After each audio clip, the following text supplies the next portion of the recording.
தோட்டத்தினுடைய உரிமையாளர் உயர் திரு மிஸ்டர் குணசேகரன் ஐயா சென்னையில் இருக்காரு. இன்னைக்கு அவர் வர முடியல. அவர் நம்மகிட்ட என்ன கேள்வி கேட்கிட்டு இருக்காருன்னு சொன்னா, ஐயா வணக்கம், நான் குணசேகரன், திருச்சி மாவட்டம் முசிறி வட்டம் திருத்தியமலை கிராமம் கோவில்காடு. எனக்கு இங்கு தோட்டம் உள்ளது. நான் இங்கு தென்னை வைத்துள்ளேன். ஆனால் அந்த அளவுக்கு காய்ப்பு வரவில்லை. ஆதலால் ஐயா ஒரு முறை நேரில் வந்து சோதனை செய்தால் நன்றாக இருக்கும் என்று ஐயாவுடைய கருத்தை பதிவு செய்திருக்கு. தோட்டத்தை பார்த்து தென்னை மரம் யார் காய்க்கல, இது என்ன செய்தா காய்க்கும், இந்த ரகம் சரியா, இதை எப்படி பராமரிக்கிறது சொல்லிட்டு பாக்குறதுக்காக நம்ம தோட்டத்துக்கு வந்திருக்கோம்.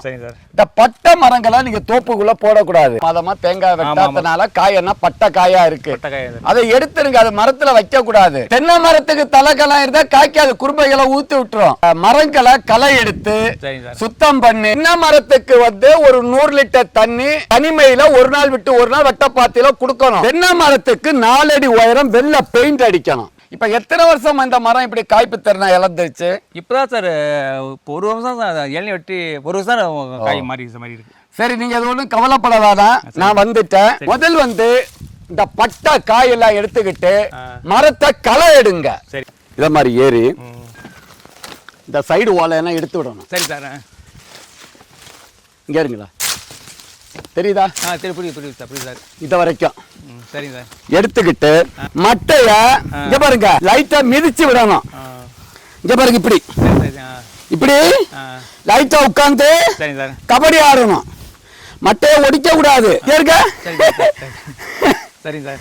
இப்படி பண்ணதும் இதுல கொஞ்சம் கேப் வந்துடும், பாலை வாங்கி வந்துடும். மட்டை இடுக்குகள்ல 1 கிலோ சாம்பல், 1 கிலோ சல்பர் உப்பு, 20 கிராம் பெருங்காயம், இத குருத்து முதல் இது வரைக்கும் உள்ள மட்டை இடுக்கு எல்லாம் போடணும். இத போட்டதும் பாலைய வெளியேற்றிடும்.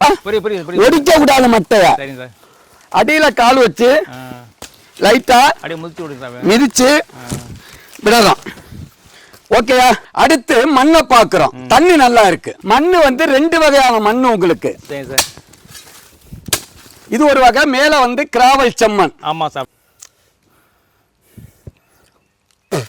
மண்ணு நல்ல வளமான மண்ணு. சுண்ணாம்பு சத்து நிறைய இருக்கு, சத்து அதிகமா இருக்கு, ஆறாமில தன்மை தென்னைக்கு ஏற்றவாறு நடுநிலைக்கு மேல இருக்கு, தலைச்சத்து ரொம்ப கம்மியா இருக்கு. அதே மாதிரி தென்னை நுண்ணூட்ட சத்தும் ரொம்ப கம்மியா இருக்கு. இப்ப எப்படி தண்ணி பாய்க்க போறோம்னு சொன்னா, இந்த மண்ணை எடுத்து இங்க கொண்டு வாங்க. நீங்க மேல் மண்ணை தூக்கி என்ன பண்ணிருக்கீங்க? கரையா போட்டீங்க. தென்னை மரத்து தூர்ல மேல் மண் இருக்கா? இல்ல சார். அப்படி எப்படி காய்க்கும்? மேல் மண்ணை எடுத்து வரப்பு அணைக்கட்டுனாலே அந்த தென்னை மரம் உயிருக்கு போற வளருமே தவிர மட்ட வருமே தவிர கண்டிப்பா காய்க்காது. அப்ப முதல் வேலை இந்த மண்ணை தூருக்கு அணைங்க. அணைச்சிட்டமா? இத மாதிரி முழு வட்டம் துரோப்பா தூருகிட்ட ரொம்பவும் போடக்கூடாது. இப்படி இறங்கு வரிசையில இந்த மண்ணை எடுத்து வரப்பு கட்டுங்க. வரப்பு நல்லா கனமா கட்டணும். ஓலைகளை அப்புறப்படுத்தவும் கூடாது. துண்டு துண்டா வெட்டி இந்த பள்ளத்துக்குள்ள போடணும். இதை இப்படி துண்டு துண்டா வெட்டுங்க.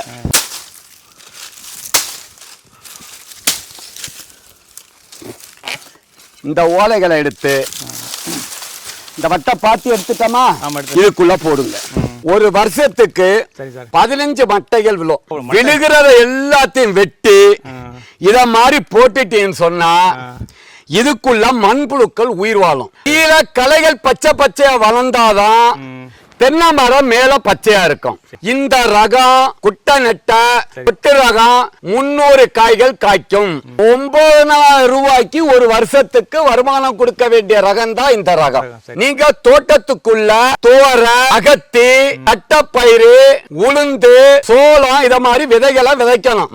அப்ப நீங்க கழிவுகளை தென்னை மரத்துக்கு உரமாக பயன்படுத்திக்கிட்டு இதுக்கு மேலதான் குப்பை, சாணி, ஆட்டுப்புழுக்க வருஷத்துக்கு 2 தடவை போடணும். இந்த தென்னை நுண்ணூட்ட சத்து வைக்கிறதுனால என்னென்ன பயன் சொன்னா, குறும்பைகள் உதிராது, காய் திரட்சியா இருக்கும், வறட்சியை தாங்கும், ஒல்லிக்காய் வராது, பொய்ப்பாலைகள் வராது, ஆலைகள் ஆரோக்கியமா திரட்சியா 2 மீட்டர் இருந்தா ஒரு பாலையில 30 to 50 காய்கள் தங்கணும். 18 பாலை வரும், 18 மட்டை வரும். அப்ப 6 மாதத்துக்கு ஒருக்கா 1 கிலோ தென்னை நுண்ணூட்ட சத்து, ஒரு 40-50 கிலோ தொழு உரம், 20 கிராம் பூம்பும் பூஸ்டர், 3 கிலோ கற்பக ஆர்கானிக் கலப்பு உரம், எண்ணெய் எடுக்காத வேப்பம் புண்ணாக்கு. இந்த விவாஸ் மனிதனுக்கு கடவுள் உணவு சாப்பிட விரல்களை கொடுத்திருக்காரு, கைகளை கொடுத்திருக்காரு.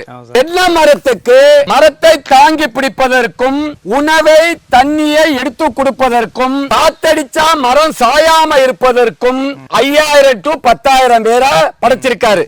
நீங்க எல்லாத்தையும் அறுத்து போட்டுட்டீங்க. பாருங்க விவாஸ், இதுக்குள்ளேயே இவ்வளவு வேர்கள். இங்க பாருங்க, இந்த வேர்களை நீங்க அறுத்தா தென்னை மரம் எப்படி காய்க்கும்? அடுத்து இன்னும் 1 வருஷம் 2 வருஷத்துல ஒரு மரத்தை 300 காய்கள் காய்க்க வைக்கலாம். தன்னம்பிக்கை வந்துருச்சா? கண்டிப்பா சாருக்கும் நன்றியை கூறி நம்ம விடை பெறுகிறோம். நன்றி.